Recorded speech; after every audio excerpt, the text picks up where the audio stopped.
സിക്കിമിൽ സിക്കിം ക്രാന്തികാരി മോർച്ചയ്ക്ക് അധികാര തുടർച്ച. നിയമസഭാ തെരഞ്ഞെടുപ്പിൽ 32-ൽ 31 സീറ്റിലും നേടിയ ഉജ്ജ്വല വിജയത്തിന് ജനങ്ങളോട് നന്ദി പറഞ്ഞ മുഖ്യമന്ത്രി പ്രേം സിംഗ് തമാങ്.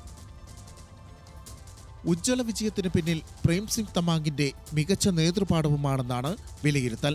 2019-ൽ പ്രേം സിംഗ് തമാങ് ആദ്യമായി അധികാരത്തിലേറിയത്.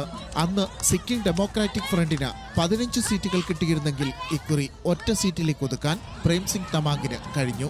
5 തവണ തുടർച്ചയായി മുഖ്യമന്ത്രിയായിരുന്ന പവൻകുമാർ ചമാങ്ങിന്റെ പാർട്ടിയെ നിലംപരിശാക്കിയാണ് SKMന്റെ മുന്നേറ്റം.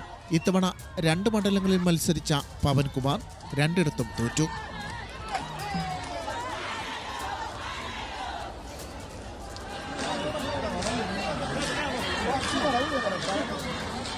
പവൻകുമാർ ചമാങ്ങുമായുള്ള അഭിപ്രായ ഭിന്നതകൾക്കൊടുവിൽ SDF വിട്ട തമാങ് 2013-ലാണ് സിക്കിം ക്രാന്തികാരി മോർച്ച എന്ന പുതിയ പാർട്ടി രൂപീകരിച്ചത്.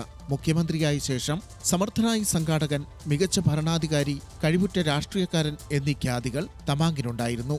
സ്വന്തം വ്യക്തിത്വത്തിനു പുറമെ വികസന ജനക്ഷേമ നടപടികളിലൂടെയാണ് 56-കാരനായ തമാങ് ഇക്കുറി വോട്ട് വിഹിതം വർദ്ധിപ്പിച്ചതെന്നാണ് കണക്കുകൂട്ടൽ. National desk, news Malayalam.